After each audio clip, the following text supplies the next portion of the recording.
하나님 말씀은 스가랴서 2장 1절부터 5절 말씀까지입니다. 제가 봉독합니다.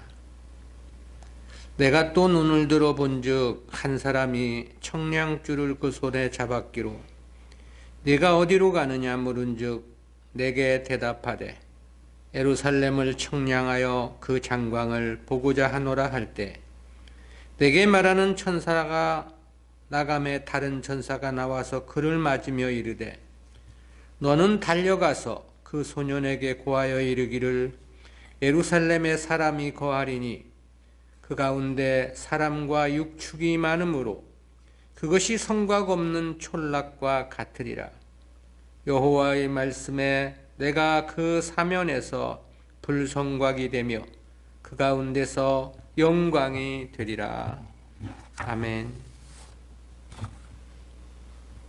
오늘은 스가랴서 제6강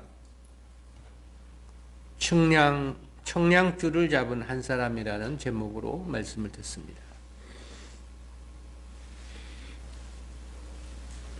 앞선 1장은 본서 서론과 8가지 환상 가운데 두 번째 환상까지였습니다. 근데 원문과 한글 개역 성경은 1장과 2장의 장절 구분이 약간 다릅니다. 원문에는 2장 1절이 두 번째 환상으로 시작이 됩니다. 때문에 원문은 2장이 모두 17절로 되어 있고요. 그런데 한글 개역 성경은 두 번째 환상을 1장 마지막에 편집을 했습니다. 때문에 2장은 13절로 되어 있으면서 전체가 세 번째 환상 한 가지로 되어 있습니다. 구약 성경 헬라어 역본인 70인역은 원문의 구성을 따랐고요. 그렇지만 한글 개역 성경은 라틴어 벌케이트 역의 구분을 따랐기에 생겨지게 된 차이입니다. 본장의 세 번째 환상을 요약해 보면 다음과 같습니다. 먼저 전반부가 되는 1절부터 5절은 과거 열방들의 침략으로 황폐화된 예루살렘이 마침내 영광스럽게 회복될 것이라는 예언이고요. 중반부 6절부터 9절까지는 이러한 예루살렘 회복과 번성이 하나님의 신적 능력에 의해 이루어질 것임을 밝혀준 부분입니다. 끝으로 후반부인 10절부터 13절은 택한 백성들이 하나님의 거룩함에 참여하는 영광과 큰 기쁨에 대한 보도입니다. 주석가들은 이 세 번째 환상의 의미를 당시 귀환한 이스라엘 백성들을 가리킴으로 해석을 합니다. 그러나 그보다는 메시아의 대속 이후 전개될 신약 부속사의 시련으로 이해함이 보다 합당해 보입니다. 그렇다는 것은 계속되는 환상에서 보다 명료히 밝혀지는데요. 아무튼 세 번째 환상인 본장은 대지를 크게 셋으로 구분해서 살펴봅니다. 그중 세 번째 환상의 첫 번째 대지인 본단락은 소위 청량줄을 잡은 한 사람의 환상입니다. 이에 대한 1절부터 5절까지는 구속사적 교훈까지 주제를 셋으로 구분해서 살펴봅니다. 첫 번째는 청량줄을 잡은 한 사람입니다. 이 청량줄을 잡은 한 사람의 등장 및 그의 역할을 소개한 1절, 2절은 내용을 넷으로 구분해서 살펴보겠습니다. 첫 번째는 1절 상반절에서 내가 또 눈을 들어 본즉 그랬죠. 이 내용은 두 번째 환상을 소개한 1장 18절 말씀과도 동일합니다. 스가랴 선지자가 세 번째 환상을 보았다는 그런 뜻입니다. 그런데 한글 개역 성경은 번역하지 않았지만 원문에서 보면 그리고라는 계속성의 의미의 접속사 와우라는 단어로 시작을 하는데요. 그렇다는 것은 이 세 번째 환상 역시 앞서 언급된 두 번의 환상과 마찬가지로 그날 밤 하루 사이에 연속적으로 체험한 환상임을 말해주고 있는 겁니다. 그렇다면 두 번째 환상을 본 이후에 잠깐의 그 막간이 있었지 않았을까, 그런 추정을 해보고요. 그리고 이어 새로운 환상이 나타났을 것이다, 그렇게 생각해 봅니다. 때문에 스가랴 선지자는 다시 눈을 들어 그 환상을 주목했음을 말하고 있는 것이고요. 두 번째는 1절 하반절에서 한 사람이 청량줄을 그 손에 잡았기로 그랬습니다. 본 문장의 원문은 그런데 보라라는 의미로 해석되는 감탄사, 왜 했나라는 단어로 시작을 합니다. 이는 눈앞에 펼쳐진 광경에 선지자가 깜짝 놀랐다는 것을 암시해 주는데요. 아울러 글을 읽는 독자들에게도 기대감을 갖고 이어지는 진술에 주목할 것을 촉구하는 역할을 합니다. 스가랴 선지자가 놀라움으로 바라본 한 사람은 히브리어 이시로 표현이 되었는데요. 이 단어는 본래 여자와 구별되는 남자를 지칭하는 단어입니다. 그러나 본문에서는 하나님께서 스가랴에게 보여준 환상에 등장한 인물을 이야기한 거죠. 그러므로 이는 스가랴와 같은 평범한 인간을 의미하는 것은 아닙니다. 이는 앞에서도 언급되었던 천사와 동일한 존재라고 볼 수 있겠죠. 성경 학자들의 경우는 주님의 현현으로 보는 견해도 있습니다. 그렇지만 이어지는 내용에서 보면 천사일 가능성이 더 큽니다. 그리고 여기서는 이 존재의 정체보다 더 중요한 부분이 있죠. 그것은 그가 하나님의 명령을 수행하고 있다는 점과 그가 수행하는 일이 과연 무엇인가에 대한 의미입니다.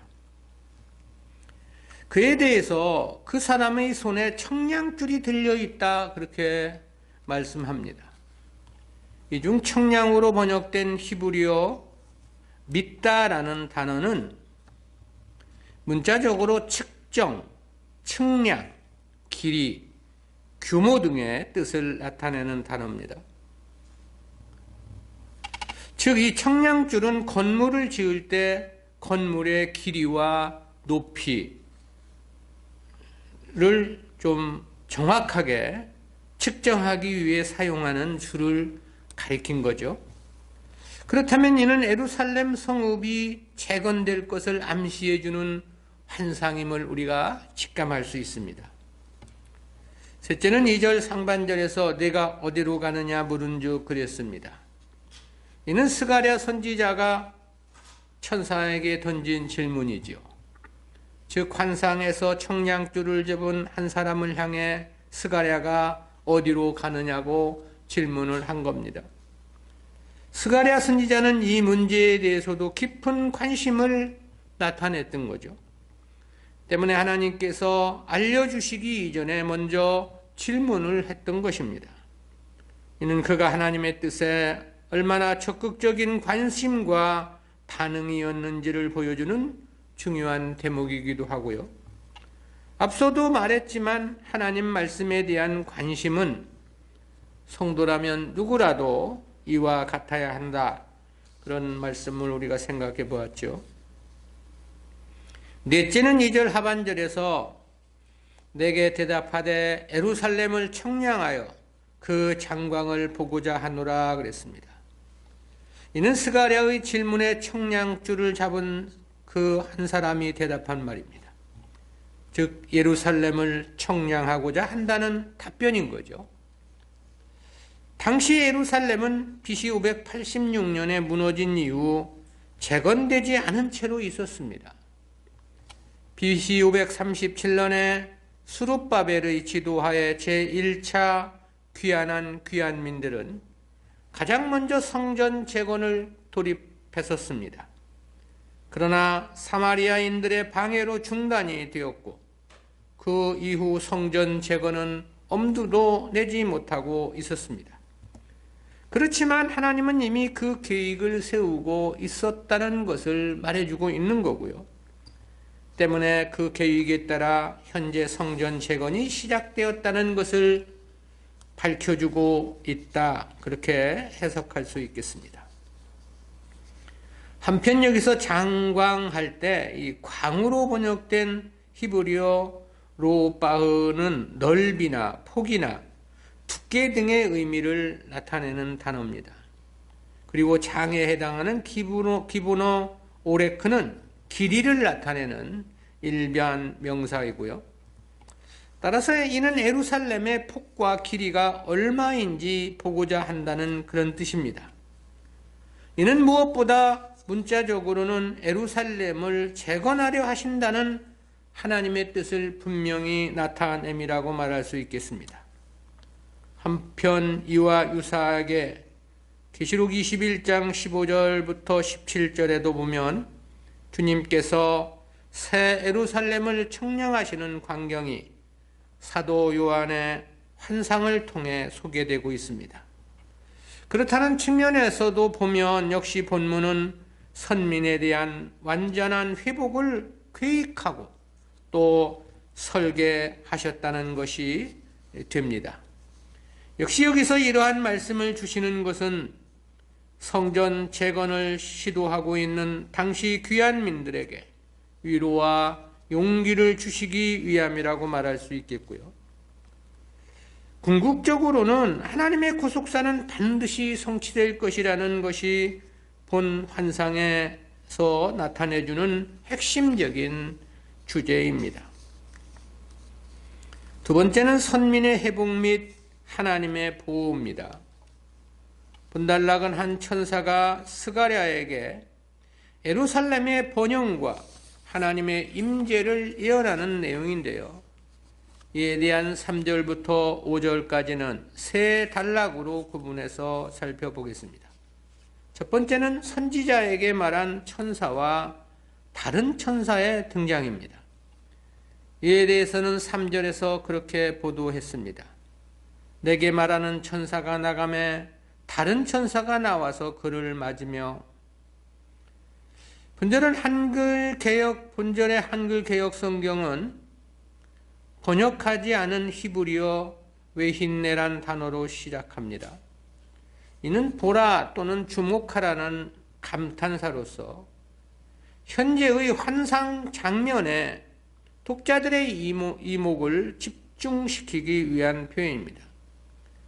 그리고 이어 지금까지 스가랴에게 말을 하던 천사는 나가고 다른 천사가 등장하여 스가랴를 맞이했음을 말씀하고 있죠. 여기서 이 다른 천사에 해당하는 히브리어 말라크는 문자적으로는 그냥 한 천사라는 뜻입니다. 한편 본절에서 나가고에 해당하는 단어와 나와서에 해당하는 단어는 똑같은 요체라는 단어입니다. 이는 위치 이동을 나타내는 동사 야차의 능동태 분사인데요. 스가랴에게 그동안 말을 했던 천사는 나갔고 다른 천사가 등장하는 장면을 보다 역동적으로 생생하게 묘사해주고 있는 것입니다. 그리고 그를 맞으며로 번역된 히브리어 리케라토는 누군가를 만나는 동사 카라의 부정사형인데요. 이 단어는 서로 대등한 위치에서 천사와 천사가 만난다는 뜻을 나타내 줍니다. 즉 나가는 천사를 새롭게 등장한 천사가 맞이했다는 뜻입니다. 그 이유는 본 환상의 의미를 그에게 설명해 주고자 함이었던 건데요. 그리고 그것을 스가랴에게 속히 전하여 주라는 하나님의 명령을 전달케 하기 위함이었습니다. 그렇다는 것은 이어진 4절에서 밝혀집니다. 두 번째는 4절에서 선민의 회복에 대한 말씀을 밝혀주었는데요. 선민의 회복과 번영을 예언한 4절은 내용을 둘로 구분해서 살펴보겠습니다. 첫 번째는 4절 상반절에서 이르되 너는 달려가서 그 소년에게 고하여 이르기를 그랬습니다. 여기서 너라는 지시사는 그동안에 스가랴와 대화를 했던 천사를 가리킴입니다. 그런데 새롭게 등장한 천사가 그동안 스가랴와 대화를 했던 천사에게 명령을 하달한 거예요. 그 명령은 그 소년에게 속히 가서 하나님의 축복의 메시지를 전하라는 내용이었습니다. 여기서 너는 달려가서로 번역된 히브리어 루츠는 매우 빠른 속도로 달려가는 행위를 나타내는 동사 루츠의 명령형입니다. 그리고 그 소년으로 번역된 히브리어 한나르 할라즈는 문자적으로는 저 소년이라는 뜻입니다. 한나르의 원형 나르는 아직 성인이 되지 않은 젊은 남자를 지칭하는 단어입니다. 여기서는 정관사가 사용되었기 때문에 이는 당시 환상을 보고 있던 스가랴 선지자를 지칭한 것입니다. 당시 스가랴는 비교적 어린 나이의 선지자로 부름을 받은 것으로 보이죠. 그러므로 천사가 소년이라고 호칭을 한 것입니다. 이는 과거의 에레미야의 경우와도 유사하다 그렇게 말할 수 있습니다. 왜냐하면 에레미야도 어린 나이에 부름을 받았기 때문입니다. 두 번째는 4절 하반절에서 예루살렘에 사람이 거하리니 그 가운데 사람과 육축이 많으므로 그것이 성곽이 없는 촌락과 같으리라 그랬습니다. 이는 천사가 스가랴에게 전달해 줄 메시지로서 선민의 회복과 관련한 예언입니다.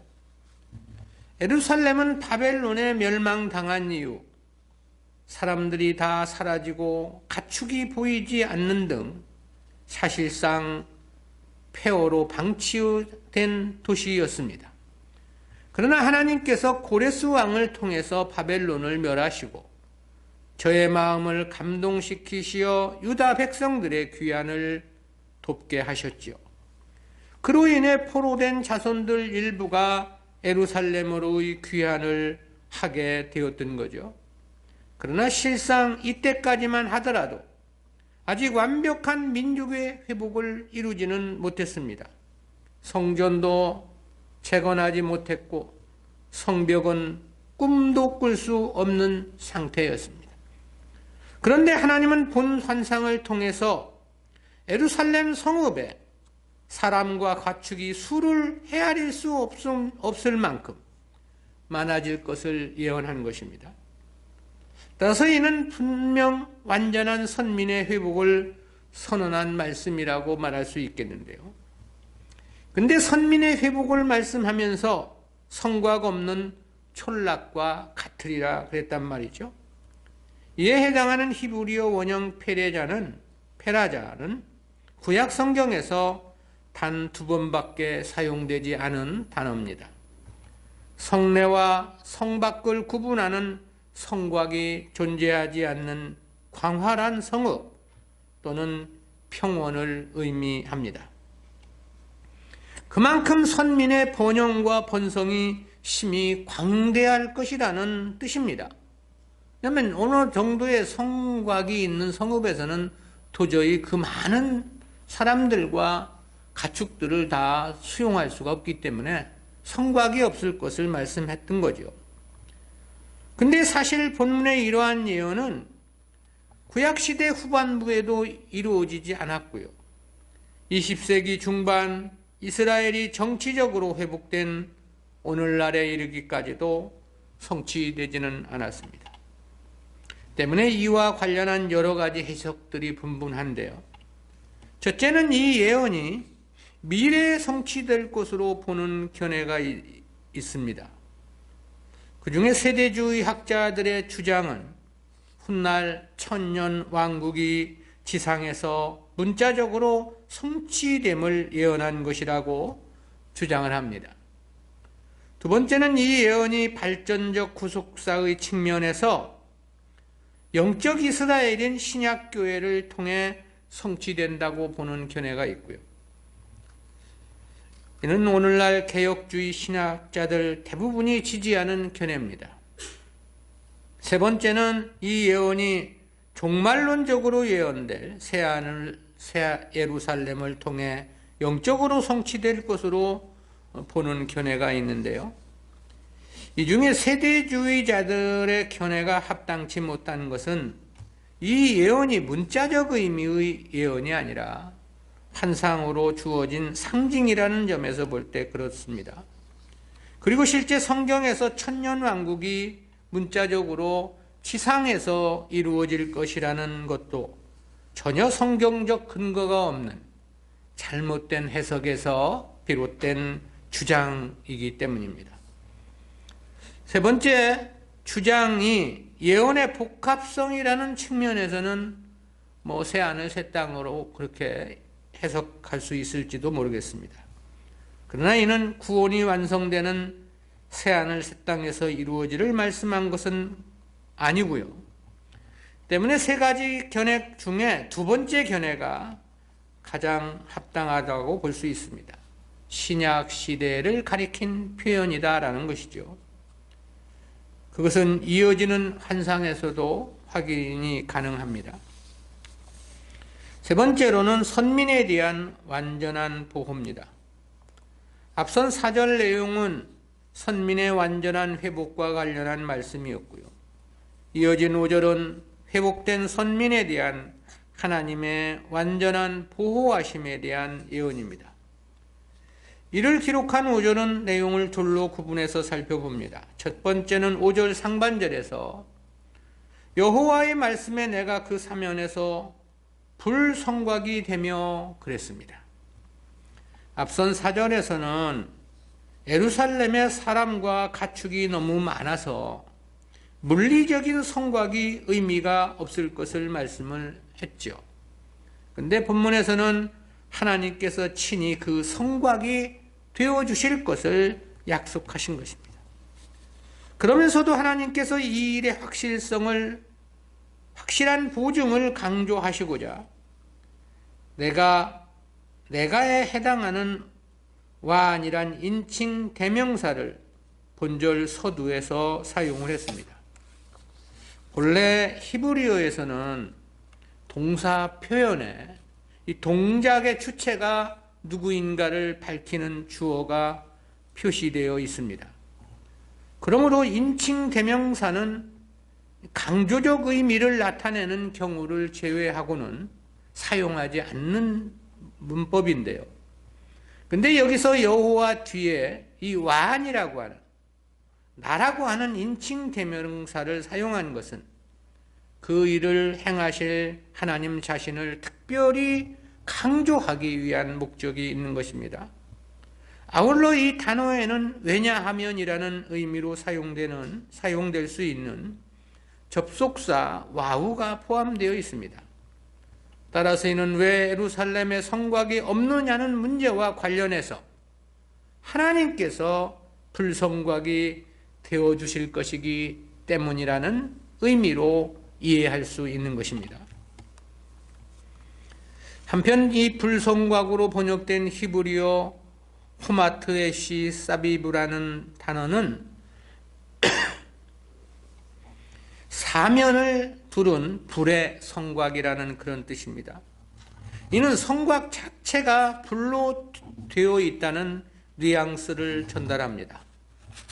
그렇다면 대적자들이 절대 이 성곽을 넘어서서 침략이 불가능한, 즉 성내에 있는 주민들을 완전하게 지켜준다는 의미로서 사용이 된 거죠. 이사야 33장 21절에 보면 신약시대 성도들에 대한 보호하심을 예언하는 가운데 그런 말씀을 하신 바가 있습니다. 이사야 33장 21절입니다. 여호와께서는 거기서 위험 중에 우리와 함께 계시리니 그것은 마치 노지라는 배나 큰 배가 통행치 못할 넓은 하수나 강이 둘림 같을 것이라. 과거 사람들이 살던 성은 적의 침략을 막기 위해서 성 주위를 뺑 둘러 땅을 파가지고 땅을 깊이 파서 물을 가두어 놓는 해자가 있었습니다. 근데 그 연못이 얼마나 큰지 노지라는 배나 큰 배가 통행치 못할 만큼 그만큼 넓고 큰 강이 둘릴 것을 말씀한 겁니다. 그렇다면 그 어떤 경우도 대적이 그 강을 넘어 그 성을 공략할 수는 없을 것이 분명해 보이죠. 신약 성도들에 대한 안전한 보장을 그렇게 비유적으로 예언해 주신 겁니다. 근데 본문에서는 성곽 자체가 아예 불로 이루어졌다고 말씀을 한 거예요. 그렇다면 아무리 강력한 군대라 하더라도 그 성의 접근은 도저히 불가능할 수밖에 없는 거죠. 그러니 이보다 더 안전한 보호는 없다라는 거죠. 하나님께서 선민의 안위를 이처럼 완벽하게 지켜주실 것이라는 의미를 이와 같은 말씀으로 비유하신 것입니다. 두 번째는 5절 하반절에서 그 가운데서 영광이 되리라 그랬습니다. 하나님은 친히 불성곽이 되어서 자기 백성들을 지켜주실 뿐만 아니라 하나님 자신이 그들 가운데 영광이 되실 것을 말씀하신 것입니다. 본문에서 영광으로 번역된 히브리어 카보드는 어원상 무거운 상태를 나타내는 단어입니다. 그러나 이 단어가 인격체와 관련해 사용될 경우는 중히 여기는 것과 관련하여 사용이 됩니다. 그러니까 하나님께서 불성곽이 되어주신 주민들로부터 절대적인 존중과 높임과 영광을 받으실 것이라는 그런 의미가 되는 거죠. 실제 그럴 수밖에 없는 것은 저들의 완전한 보호가 하나님께서 불성곽이 되어 주시기 때문에 그런 거죠. 특히 이는 대적들로부터의 보호만을 의미한 표현은 아닙니다. 그들이 세상을 살아가는 과정에서 요구되는 그 모든 것까지도 다 책임져 주실 것이라는 의미가 함유되어 있습니다. 불성곽이 되어 주셨는데 다른 것은 못 주실 것이 무엇이 있겠느냐라는 것입니다. 우리는 이와 같은 말씀에서 두 가지 구속사적인 교훈을 생각해 봅니다. 첫 번째로 성경 66권은 모두 영적이며 영생과 관련한 진리란 교훈입니다. 이것은 본문에서 약속하신 하나님의 말씀과 실제 이스라엘의 역사를 비교해 보며 생각해 보는 교훈입니다. 하나님은 4절 하반절에서 예루살렘에 사람이 거하리니 그 가운데 사람과 육축이 많으므로 그것이 성곽 없는 촌락과 같으리라 그랬죠. 이는 선민 이스라엘을 하나님께서 축복하셔서 심히 크게 번성하실 것이라는 약속인 거죠.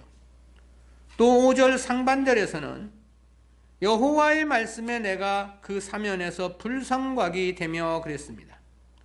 이는 선민에 대한 보호의 완전성을 말씀함이라고 했습니다. 이를 문자 그대로 이해하면 포로에서 귀환한 귀환민들이 엄청난 번성을 이룰 것이라는 뜻이 되겠죠.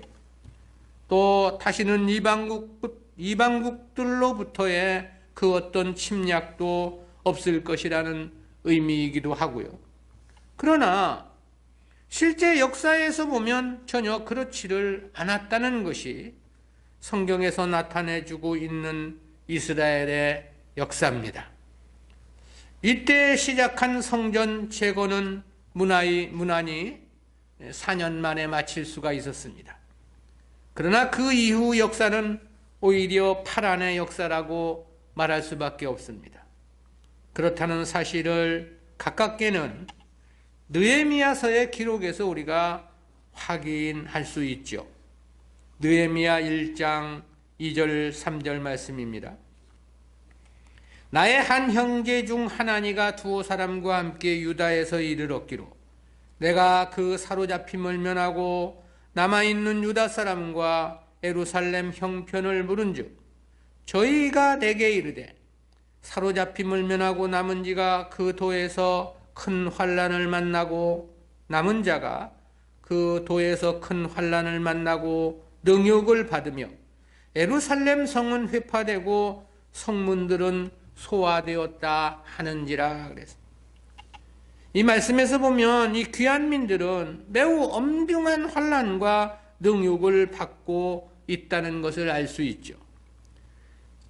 그러기에 예루살렘 성은 회파되고 성문은 소화되었다고 말을 했습니다. 때문에 느헤미야는 이어진 4절에서 그렇게 이야기합니다. 내가 이 말을 듣고 앉아서 울고 수일 동안 슬퍼하며 하늘의 하나님 앞에 금식하며 기도하여 그랬습니다. 근데 이것이 끝이 아니었습니다. 그 이후의 역사를 보면 이스라엘은 더욱더 참담하기 그지없었습니다.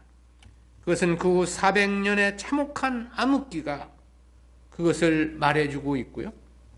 그리고 그 후 이스라엘은 로마에 의해 완전히 멸망을 당하고 백성들은 2000년을 나라 없는 유랑민족으로 이방을 떠돌며 살아야만 했던 거죠.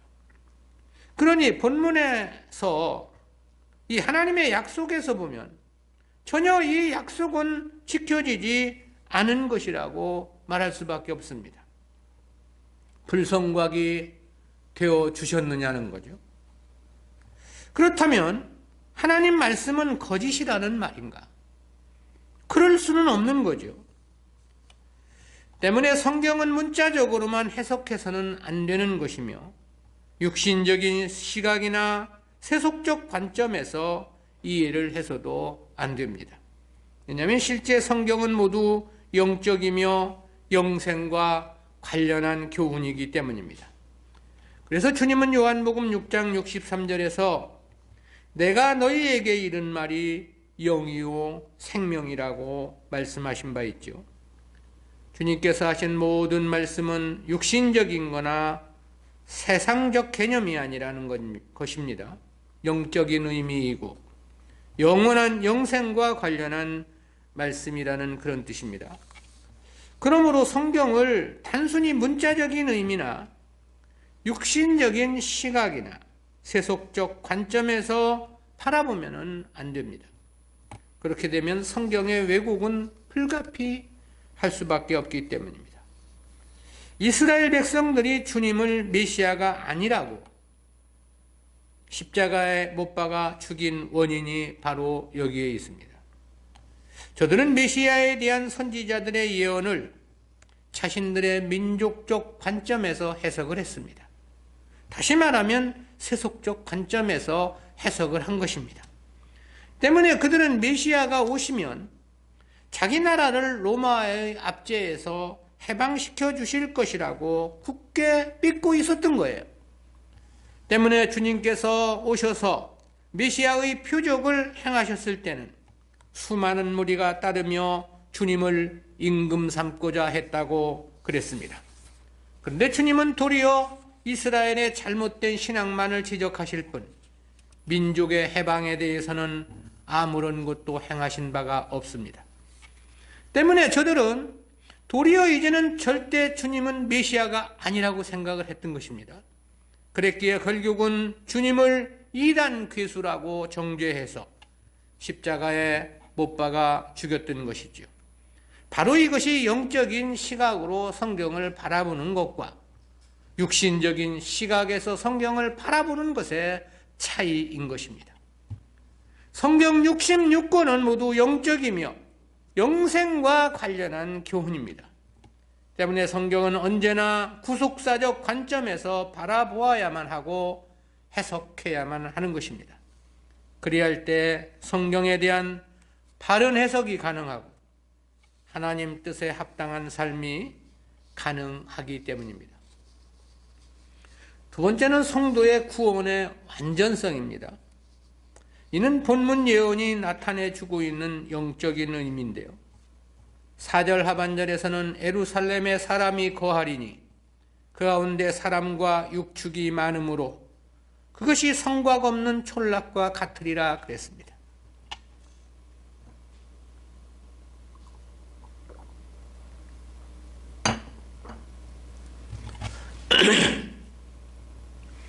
이를 구속사적 관점에서 해석해 본다면 신약 구속사로 이해해야 하는 부분이다라는 거죠. 여기서 이 성곽이 없다는 것은 이제 이스라엘과 이방의 경계가 없다는 은유적 표현이기 때문에 그렇습니다.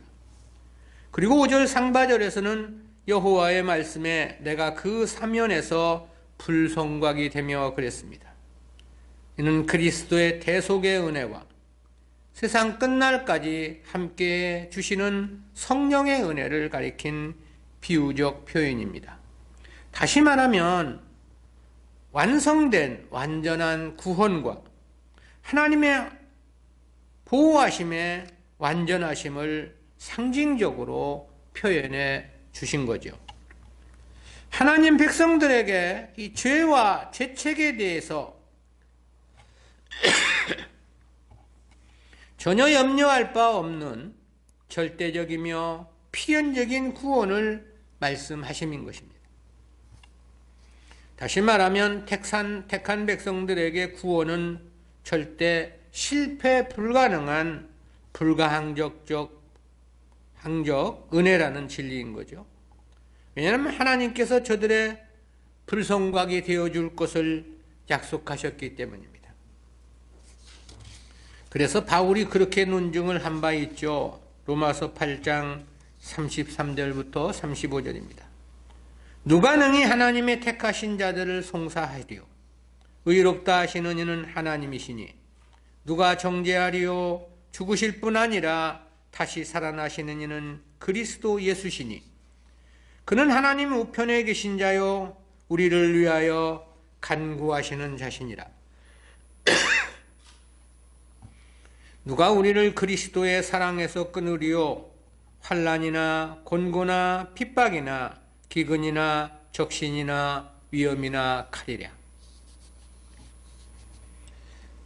그 아래 38절 39절에서는 그렇게 말씀을 했습니다. 내가 확신하노니 사망이나 생명이나 천사들이나 권세자들이나 현재일이나 장래일이나 능력이나 높음이나 기쁨이나 다른 아무 피조물이라도 우리를 우리 주 그리스도 예수 안에 있는 하나님의 사랑에서 끊을 수 없으리라.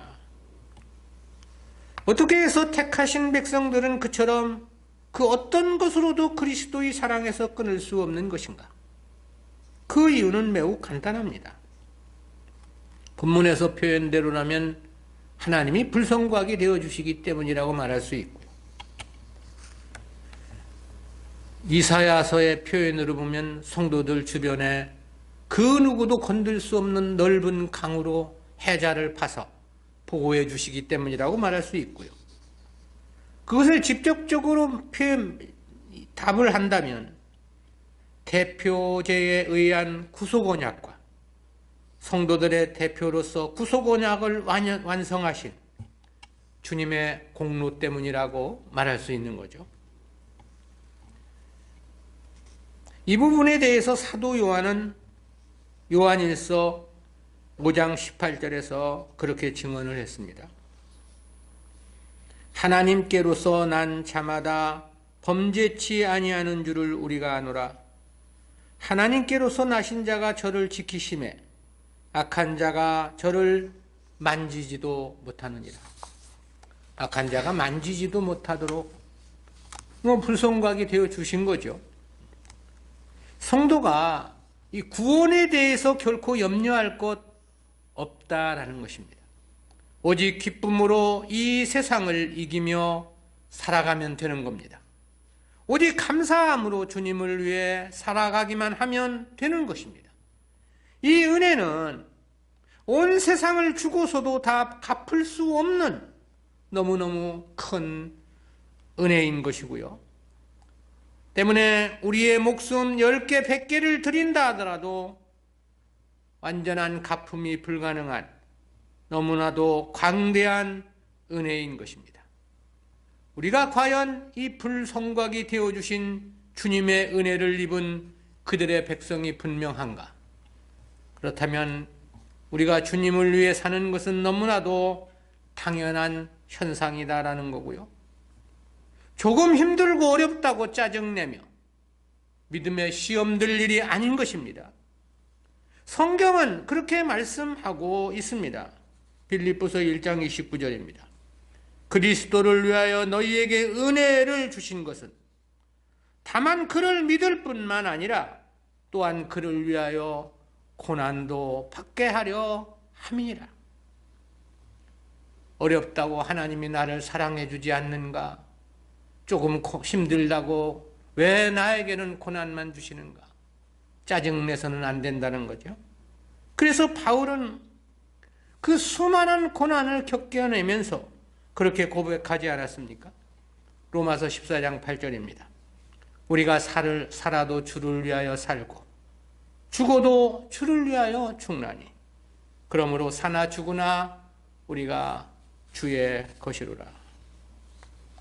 우리도 이와 같은 마음으로 살아가야만 할 텐데요. 기도하겠습니다. 사랑의 하나님 은혜를 감사합니다. 오늘도 거룩한 주님의 날 저희들을 주님 전에 불러주시고 주님의 귀한 말씀으로 이 세상을 이기며 살아갈 수 있는 귀한 은총 허락해 주심 진실로 감사합니다. 보다 더 넓고 깊고 높은 하나님의 말씀을 깨닫도록 도와주시고 그 말씀이 우리 마음속에 감격한 감화와 감동으로 화답되게 하시며 삶으로 그 말씀을 구현해가는 저희들의 인생이 될 수 있도록 은혜와 은총을 더하여 주옵소서. 감사드리옵고 예수님의 이름으로 기도드리옵나이다. 아멘.